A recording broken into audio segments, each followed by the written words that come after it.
So after 2 weeks of playing the Battlefield 4 beta, DICE is now taking our feedback and capitalizing upon it, making the appropriate changes to the final game. Hey there broskies, it's Lupus, and today I'm going to be talking to you guys about what changes have been made by DICE according to the feedback that was given to them at the beta. And then I'm going to tell you guys my opinions on that, as well as some ideas that I had that I think might have been better fixes for certain things. First off, we're going to look at two of the more important issues that were on both PC and on console. On PC, there was an issue where there were random frame drops and there was a lot of stuttering throughout the game. The solution that I heard that you could do is clean off your drivers and do certain changes on things, but according to some friends that I have who play Battlefield 4 on the PC, they told me that even after doing that, they still had some issues that were unavoidable.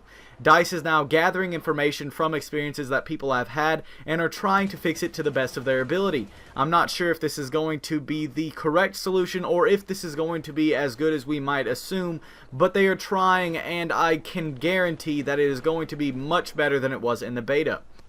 As for the console players, DICE has decided to address the issue of the controller layout. Anybody who was a Battlefield veteran on the consoles did not feel at home when they played Battlefield 4's beta, even when using the veteran layout. The buttons were different, and it didn't feel like you were playing a Battlefield game.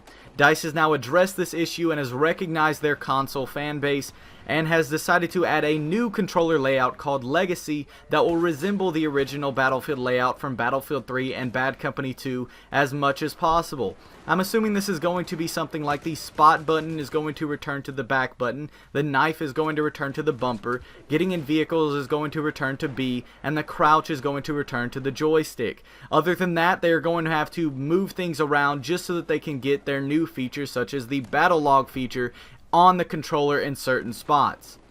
The next thing I wanted to talk about was the ammo pack changes. If you guys notice, within the beta, you would throw an ammo pack at a teammate, and even though it would go at them, it wouldn't stick to them every time. Within the full game, when you throw it at a teammate and it's going towards them, it will guaranteed be sticking to them so that they can get the ammo and health on the go like they're supposed to.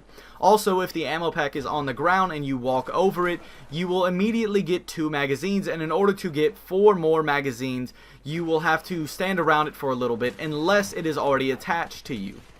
That is about all of the main little changes that I have noticed. The rest are fairly insignificant changes for the weapons and vehicles. They are significant, but they aren't quite as significant as the ones that I've already listed. And the last thing I wanted to talk about was the knifing that they did not change. If you guys noticed, the counter knifing was a bit ridiculous because they had approximately somewhere between 1 and 3 seconds to initiate the counter knife, which was way too much time, and I really think they should have either shortened the time or done something different. I don't think shortening the time would have been the proper solution that anybody who has played the Battlefield 4 game for a while would end up getting used to it, and as soon as they feel themselves getting knifed, they will immediately press the button and they'll be fine. Even if the button can only be pressed for half a second, they'll be prepared and they will hit that button.